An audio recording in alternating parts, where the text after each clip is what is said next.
শিল্প শহর হলদিয়া চালু হচ্ছে এইচপিএল এর নতুন কারখানা। সেই কারখানার জন্য গুজরাতের দাহেজ থেকে হলদিয়া পৌঁছালো বিশাল আকৃতির অক্সিডাইজার। প্রায় 40 মিটার লম্বা, 8.14 মিটার চওড়া এবং 8.45 মিটার উঁচু পরিসর বিশিষ্ট 346.6 মেট্রিক টনের এই অক্সিডাইজার মোট 5টি, তার মধ্যে 2টি বন্দর থেকে কারখানায় পৌঁছালেও বাকি 3টে ধাপে ধাপে পৌঁছাবে। হলদিয়া পেট্রোকেমিক্যালসের ফেনল প্ল্যান্টের জন্য ব্যবহৃত হবে।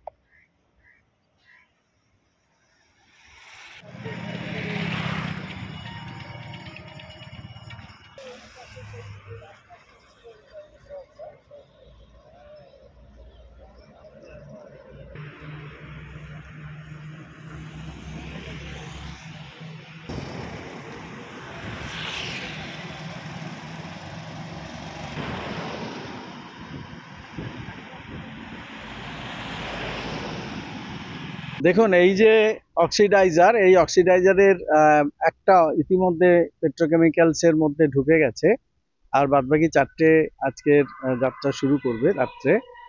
এটা হচ্ছে হলদিয়া পেট্রোকেমিক্যালসে ফেনল এবং অ্যাসিটন যে প্রকল্প, সেই প্রকল্পের জন্য এসছে। মূলত এটা ধরুন না একটা চুল্লি, ঠিক আছে? এই চুল্লিটা একটা দৈত্যাকার চুল্লি, ঠিক আছে? এর দৈর্ঘ্য হচ্ছে 32.78 মিটার, প্রস্থ হচ্ছে 8.14 মিটার, উচ্চতা হচ্ছে 8.45 মিটার, আর মোট ওজন হচ্ছে 345.6 মেট্রিক টন। এটা এই প্রকল্পটা ভারতবর্ষে প্রথম, এবং এই যে চুল্লি, এই চুল্লিটা ফেনল যে উৎপাদন হবে সেই প্রক্রিয়ার জন্য ব্যবহৃত হবে। এটাতে 5,500 কোটি টাকার ইনভেস্টমেন্ট হবে।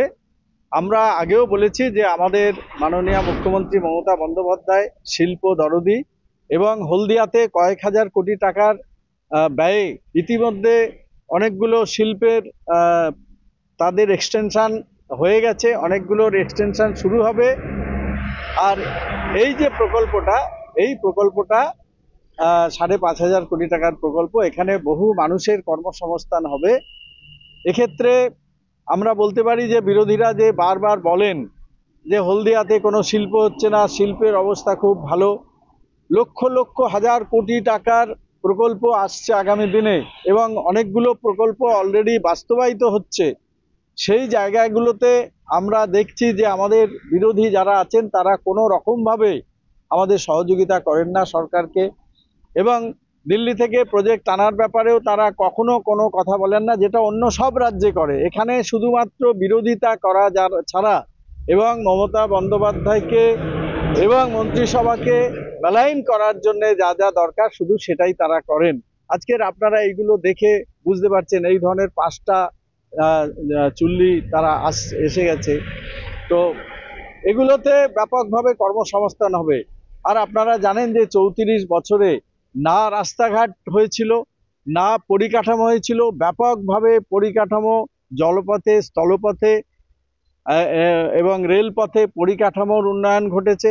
তার সঙ্গে সঙ্গে হাউজিং থেকে আরম্ভ করে, জল থেকে আরম্ভ করে সমস্ত কিছু ব্যাপারে পরিকাঠামো প্রস্তুত আছে, জায়গা প্রস্তুত আছে।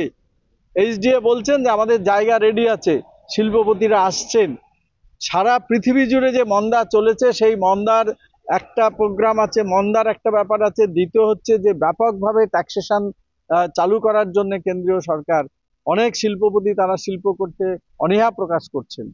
তা সত্ত্বেও যেভাবে আমরা দুটো শিল্পের ব্যাপার আমরা জানি, যে একটা হচ্ছে ক্ষুদ্র শিল্পের ব্যাপকভাবে প্রসার ঘটেছে। ক্ষুদ্র শিল্পে আমাদের পশ্চিমবঙ্গ প্রথম স্থান অধিকার করে রয়েছেন, এবং তারপরে ভারী শিল্প, বৃহৎ শিল্প যেগুলো আছে সেগুলো আস্তে আস্তে করবে। শিল্প একদিনে হয় না, রাতারাতি হয় না।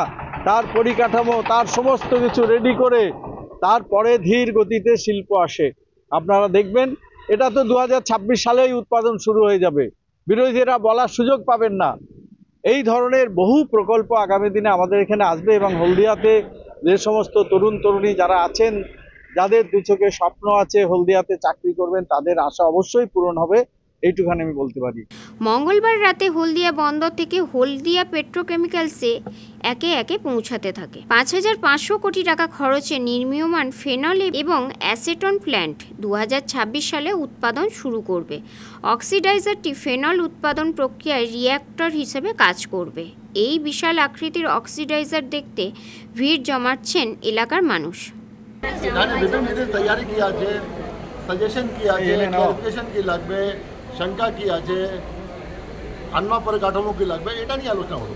আচ্ছা, ভোটের কতদিন আগে এসআইআর শেষ করতে হবে এরকম কিছু কথা হয়েছে? না, এরকম কোনো কথা না, এটা কথা তো ইসিআই ডিসাইড করবে, আমাদের কোনো ডিসিশন হবে না। এটা স্যার কতদিন লাগতে পারে এসআইআর শেষ হতে? আমি কিছু বলতে পারবো না, এটা ইসিআই শিডিউল ডিসাইড করবে, আমার পাওয়ার নেই, আমি কর্পোরেট অথরিটি নেই।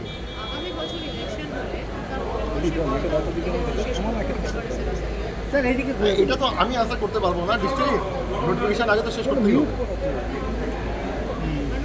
সাধারণত 3 মাস আগে তো শেষ হয়। বিহারে 3 মাস ছিল, এখানে কতদিন হবে না হবে এটা কমিশন ডিসাইড করবে। স্যার মোটামুটি অ্যাপ্রক্সিমেটলি ওরকমই একটা টাইম ফ্রেম তো দিতেই হবে। নিশ্চয়ই ওর আজকাল টাইম তো দিতেই হবে। স্যার এরপরে বিএলওদের সাথে মিটিং রয়েছে, আপনাদের পক্ষ থেকে কি মেসেজ যাবে? যেহেতু কালকে বলা হচ্ছিল, ম্যাডাম খান্না বলছিলেন যে আপনারা সব থেকে বেশি স্ট্রং পয়েন্ট আমাদের জন্য, কি মেসেজ আপনারা দিতে? नहीं আমাদের স্ট্রং পয়েন্ট নেই, আমাদের যে ফেস আছে, যে পাবলিককে ফেস করবে ওটা বিএলও আছে, পাবলিক সঙ্গে ইন্টারাকশন হবে বিএলও ম্যাক্সিমাম। বিএলওকে কী কী করতে হবে, নিয়ে করতে হবে, কতবার যেতে হবে, কীরকম ফর্ম দিতে হবে, কীরকম যে আছে কার্ড নিয়ে করে যেতে হবে, বিএলও অ্যাপ কী আছে, বিএলও কী কী রেসপন্সিবিলিটি আছে, বিএলও কী কী ওসব জিনিস আলোচনা হলো। আর 3 জেলার মধ্যে প্রস্তুতি সবার কি ভালো, সব থেকে ভালো কার? সব থেকে 3টা জেলাই খুব ভালো ছিল, পূর্ব মেদিনীপুর খুব ভালো ছিল, বাঁকুড়া খুব ভালো ছিল, ঝাড়গ্রাম খুব ভালো ছিল। ইভেন যে ফর্ম প্রিন্টিং হবে ওটা ম্যাক্সিমাম জেলার মধ্যেই হবে, 3জন ডিএম অ্যারেঞ্জমেন্ট করেছেন।